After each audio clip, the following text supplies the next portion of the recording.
G'day everyone, welcome back to another install. We're working on another Jeep Gladiator JT for models 2019 and up. And today we're installing this badass rear bumper. This is a strong steel powder coated design. It's got tons of clearance, tons of functionality. It should live on your Jeep for a very long time. It does take a moment to install it though. We gotta take the OEM rear bumper off. We gotta install the new one. So let's get into it.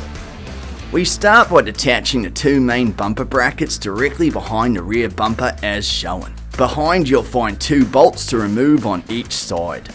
Grab a tool with a 13mm socket attachment and get to work on both sides. Once the bumper brackets are sorted, we'll need to remove these two bolts as well.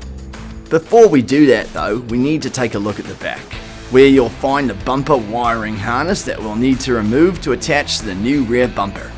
Start by carefully nudging out the main connector with a tool. It should pull right on out and then we can start to detach the rest of the harness. Locate each locked in point and delicately pull them out. The space is tight here, so take your time. The last point of the harness will be connected on this other end and can be easily pulled out. We're now sorted with the wiring harness and we can continue on with removing the OEM rear bumper. Grab a tool with a 16mm socket attachment and we can get to work on removing these two bolts as shown. We can now completely remove the OEM rear bumper. Keep an eye out for any missed points on the wiring harness. Take the OEM bumper off completely, but we still need to remove some parts from it to refit on the new rear bumper. This includes the two red reflectors and the two license plate lights on each side, as well as the main power connector. We'll start with the reflectors by removing the three small bolts holding it on. Grab a tool with a 12mm socket attachment. Quickly remove them to pull out the reflector piece. Repeat the same process on the other side. In the center area, we can now remove the main power connector. It's clipped in tight but can be delicately nudged out with a picking tool. It'll pop out with a bit of force. We can now turn our attention to the two license plate lights with their clamshell design. Start by loosening the two outer tabs as shown. Then we can pull out the protective cover from the front and the actual light from the back. Repeat on the other side and your OEM license plate lights will be ready to install on the new rear bumper. We can now see in detail how these two pieces lock into each other and the outer tabs. That wraps out the OEM bumper and we can finally start to prepare our new rear bumper. Before installing it, we need to lock in the two reflectors, install the new tow hooks, attach the license plate lights and clip in the main power connector. We start by removing the adapter brackets on each side for the reflectors. They are secured on by 4 bolts as shown. Grab a tool with the right Allen attachment and make quick work of the bolts.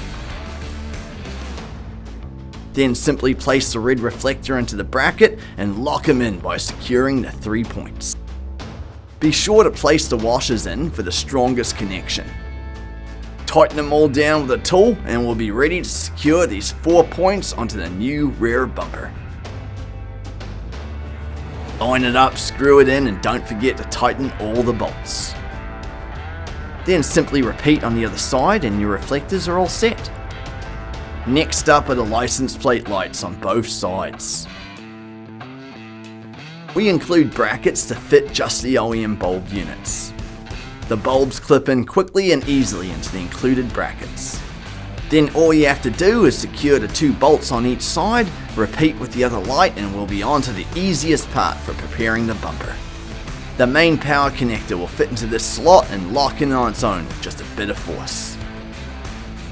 It may feel slightly loose, but it's not going anywhere. Next, we need to uninstall the OEM tow hooks to install the new ones. We'll need a tool with a 21mm socket attachment. It's just 2 bolts on top and the tow hook will slide right on out. Making way for the new ones. Simply reinstall and tighten them down on both sides and you're almost ready to install the new rear bumper. Last thing to do here is to remove the 2 panels for the tow hooks. They're locked in by 2 small screws and we'll need a couple of tools to remove them. with a 13mm socket attachment and a 3/16 Allen attachment. Once all 4 bolts are sorted, the panels are easily removed. The new rear bumper is finally ready. We just need to be mindful of the OEM wiring harness as we're installing the bumper. We'll be reinstalling it once we've aligned and secured the 2 main bumper brackets as shown. The rear bumper will be aligned to these 4 points, and it really helps to have an extra hand to ensure the best alignment. With some help, we can now head underneath to lock in those 4 main bolts on each side. Take your time here, as some of these spaces get pretty tight. Make sure a mate is keeping an eye on that bumper for you as you screw in and tighten the bolts. With the bolts sorted, it's time to plug in this power connector from the OEM harness. Simply reach up and plug it in. It's also a good time to plug in this other connector as well. Make sure it's connected on both ends. Now we can clean up the rest of the wiring harness with some well-placed zip ties. We are finally done and dusted with our rear bumper install. Congratulations, you've just breached a new level of beast for your Jeep Gladiator JT. A steel powder-coated build with tons of wheel clearance and a rugged design that doesn't force you to give anything up. Welcome to Wolfstorm. Adventure awaits ahead.